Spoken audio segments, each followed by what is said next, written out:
Assalamualaikum warahmatullahi wabarakatuh. Kami dari unit Kamsel Satlantas Polresta Banda Aceh tidak bosan-bosannya sekarang berada di Simpang Nesu, Banda Aceh, tepatnya di Jalan Hasan Saleh.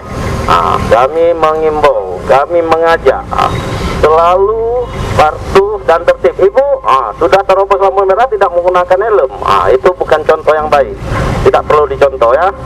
Contohlah yang baik-baik demi keselamatan dan kenyamanan bersama di jalan raya.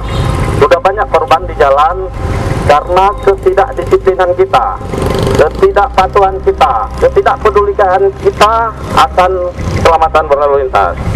Warga Nusu di Simpang Nusu, semoga jadi contoh untuk keselamatan dan ketertiban berlalu lintas.